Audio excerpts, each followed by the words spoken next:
channel. So today I'm going to be doing another crochet diaries video. It's going to show you guys what I'm making. So this is going to be birthday edition because this is the birthday gift of someone. I'm in the process of making a replica of a birthday cake that is being gifted to someone. So this is it so far, and I'm using a 5mm hook to do so. So I've literally started off with a base and I kind of rounded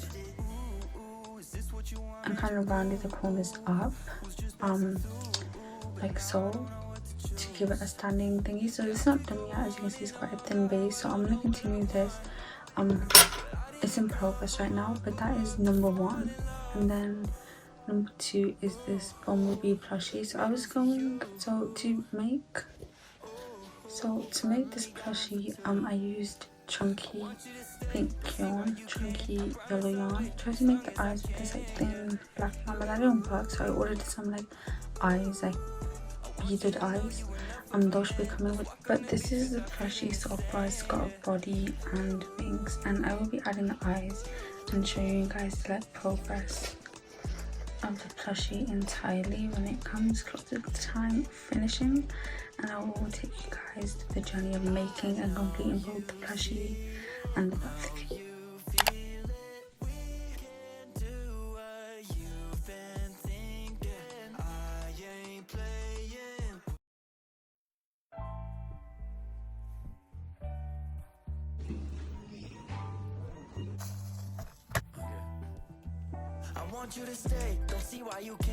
Project update. This is the bumblebee right now that we're gonna be focusing on. So I was supposed to sew on this eyes and I just couldn't because my yarn was way too thin. So I bought the eyes for it and I just stitched those on literally yesterday. It was so hard because of the back pieces, it just weren't fitting in. And I've also completed another 2 rows of a single stitch that you guys, but I love watching things whilst I crochet. Like,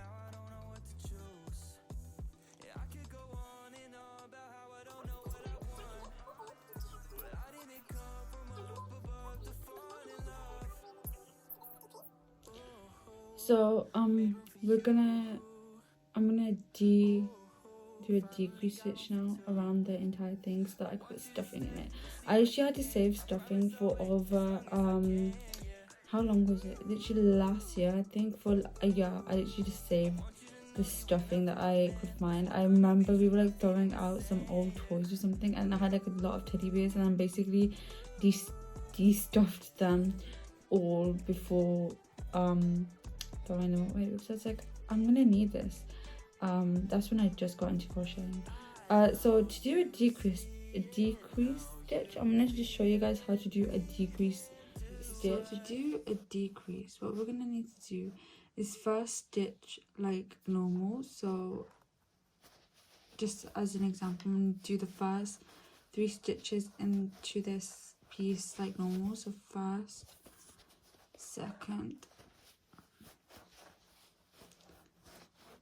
and third, and then I'm gonna go into the next stitch, pull my yarn through, right, and then not do anything with these 2 loops, but go into the next stitch, the stitch after that one, and then again pull my yarn through. Now we have 3 loops on the hook.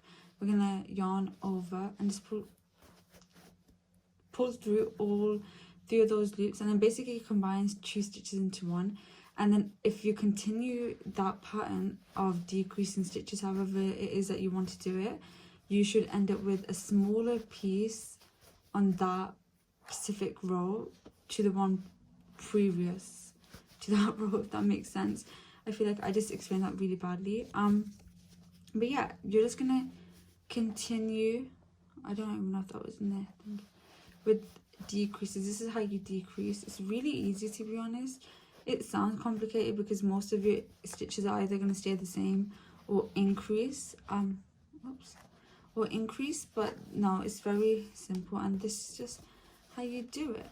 Alright, so I'm just going to continue back this way let's take this out. I'm using a hair grip as a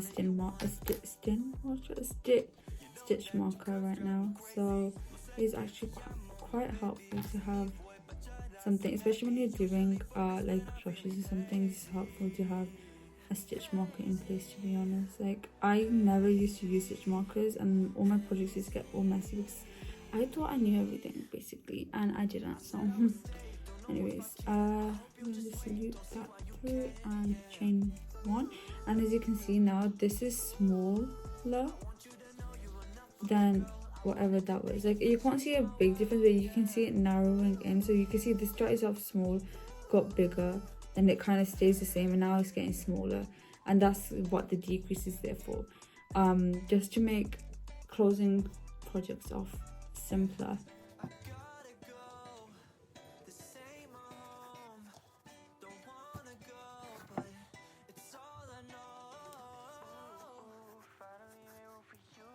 We're gonna do a decrease in every single stitch now.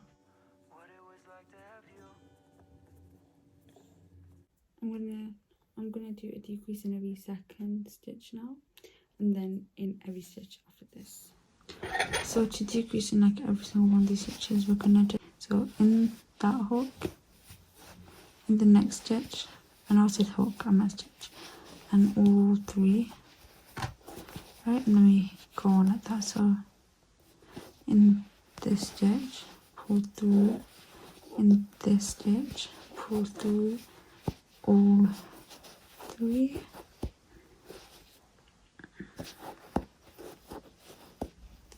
Now we're gonna close this hole up there.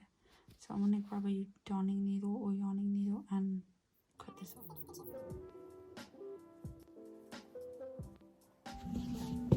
And that is part one done. So that's my first project for this part, I think, done. It's the bumblebee. Yeah, so I will see you guys in a bit to do the cake. I want to make like a divider from going from here across these two and then across these two, but then this entire thing will have a lid too, so then the dividers have to be so low down that there can still be a lid like sitting on top. So that's what I'm going to do or start off today. That is the plan. Chain, I think the right amount from here to about here. Chain for now about 10, because I'm pretty sure that was 16 or 17 rows. So we're going to change 10. So 1, 2, 3, 4, 5, 6, 7, 8, 9, 10. All right, perfect. And I know you are supposed to chain an additional one, but I'm just going to measure this up to the basket. So that's 10 stitches. I want to line it up against the basket. I think that's a bit low. I think I want it about here, so I'm going to do 3 more stitches for now, just to see if that will give me what I want. So another 3. Perfect. And so now what I'm going to do is I'm going to double that amount, because the plan is, because obviously yarn isn't strong enough just to hold up, I'm going to put a piece of cardboard between. So if I double this now, I can fold in cardboard into it. So I'm going to do another 13 stitches.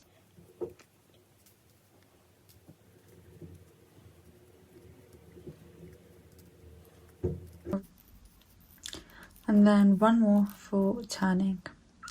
And now, because we don't obviously, it took me a long time to learn this, but because we don't go into this stitch, but we do go into this one, we're going to go into that one, and I'm just going to single crochet until I think it's big enough, because there's no set pattern here. I'm just going to make a panel. That is the thing. So I'm just going to single crochet. I'll just show you guys how to do that very quickly. So into each loop, loop through, loop over in both of them, again into the loop, drag the yarn through, around in both of them. And just do this all the way down here. This is obviously, this piece here is going to be long enough to fit into or align with the top of the box. So obviously if we open this up and put this in here, it will fit there, right? And then obviously we need it long enough, so we're gonna carry on crocheting until the panel kind of like fit in here, so it's snug and not too long, not too short that it has to reach out. And this will kind of give the entire box a form as well. And then obviously the divider will make it into a jewelry box. But basically we're at this point now. I've like kind of stitched this bit in here so that it's like a jewelry, like it's separated, right? I want to make like the same thing but going across, like up across that.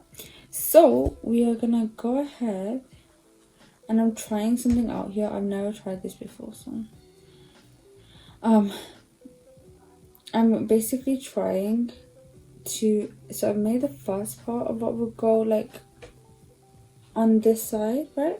But I don't want to make two separate bits. I think it makes more sense if something leaps over it. So that's what this is going to be. And essentially that's what I'm trying out. Again, I'm not really following a pattern for this. So it's all guesswork basically. But I'm trying it out. Let's see what happens. I'm not even sure if it'll work or not. But I've basically done another 26 something stitches. And I'm gonna work my way up, but like kind of build a bridge. So I've done more than 26 chains. I think I've done about 30, so I don't know, it should work.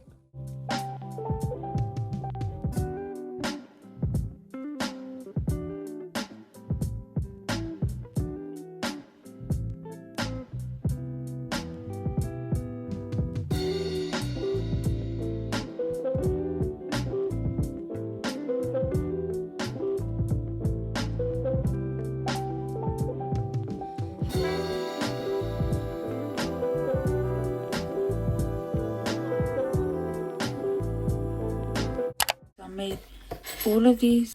I made 20. So to make the roses I used a 2-point hook. Honestly they turned out a lot bigger than I thought because I used the tiniest hook ever. I used a 1.31. I don't even know which one of these was made from that hook, but yeah, I used this hook to make the roses, and now I'm just basically eyeballing them onto this. The last time I showed you guys I was making this, I basically used the exact same method to make this, but I changed it and changed extra stitches in the middle and then kind of went down the same amount that I would have at the start and then just redid it. So there's like a tiny gap there, but that's exactly what I was looking for.